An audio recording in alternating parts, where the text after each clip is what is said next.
So మా ఇంట్లో gas అయిపోయింది. ప్రతిసారి గ్యాస్ అయిపోతే మళ్ళీ గ్యాస్ కొత్త సిలిండర్ వచ్చేదాకా చాలా చికాగ్గా కోపం వచ్చేది. అసలు ఎప్పుడు ఇంకా గ్యాస్ వస్తుందా ఏంటి వెయిటింగ్ అని చెప్పి.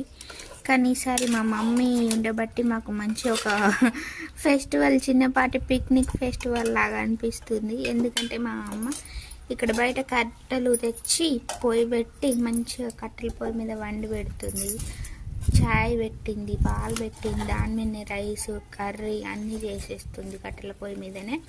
మంచి మనం ఓల్డ్ డేస్లో ఇలాగే కట్టెల పొయ్యి మీద వండుకొని తినేది. అసలు అయితే ఇప్పుడు స్టవ్ ఎవరు కట్టెల పొయ్యి అసలు వాడట్లేదు. పల్లెటూర్లలో కూడా వాడట్లేదు. అట్లీస్ట్ ఇప్పుడు ఈ కట్టెల పొయ్యి మీద వండి పెడుతుంటే మంచి అసలు టేస్ట్ అయితే సూపర్ ఉంటుంది. అసలు కట్టెల పొయ్యికి స్టవ్కి గ్యాస్ మీద వండుకుంటే ఆ టేస్ట్ అనేది ఎంత తేడా ఉంటుందో నాకు ఇప్పుడు తెలుస్తుంది తింటుంటే.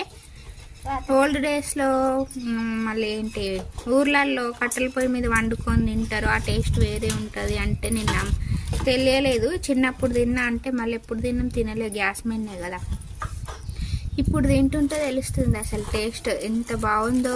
అసలు స్టవ్ మీద వండుకుంటే ఆ టేస్టే రాదు, ఎంత బాగుంటుంది. చాయ్ కూడా మంచి టేస్ట్ సూపర్ వస్తుంది. ఎందుకో మరి కట్టెల పొయ్యి మీద పెడితే టేస్ట్ ఎందుకు పెరుగుతుంది మమ్మీ? ఏమో, చాయ్ సూపర్ ఉంటుంది టేస్ట్. పాలైనా చాయ్ అయినా. కర్రీ అయితే నిన్న కాలీఫ్లవర్ వండింది, అబ్బా నేనైతే ఆ టేస్ట్ ఎప్పుడు తినలే. కాలీఫ్లవర్ కూర స్టవ్ మీద వండితే అట్లా రానే రాదు టేస్ట్. అన్నీ వేసి కలిపి పొయ్యి మీద పెట్టింది. ఒక్కొక్క టేస్ట్ లేదు. మళ్ళీ గ్యాస్ మీద ఎట్లా మనం ఒక్కొక్కటి ఇట్లా వేసుకుంటూ వండుతాం, కానీ అన్నీ కలిపింది పొయ్యి మీద పెట్టింది. కూర అండి సూపర్ ఉన్నది. ఇప్పుడేమో చికెన్ వండుతుంది, ఈరోజు సండే స్పెషల్. అసలు కట్టెల పొయ్యి మీద కర్రీ సూపర్ ఉంది. మీరు కూడా ఒకసారి ట్రై చేయండి. అసలు గ్యాస్ అయిపోయి ఇది కట్టెల పొయ్యి మీద వండుకొని తినడం అనేది చాలా బాగుంది. అసలు గ్యాస్ ఉన్నా కూడా కట్టెల పొయ్యి మీదనే వండుకొని తినాలి అనిపిస్తుంది.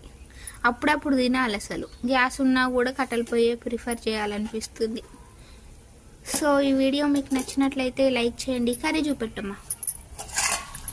కర్రీ చూడండి, యమ్మీ యమ్మీ చికెన్.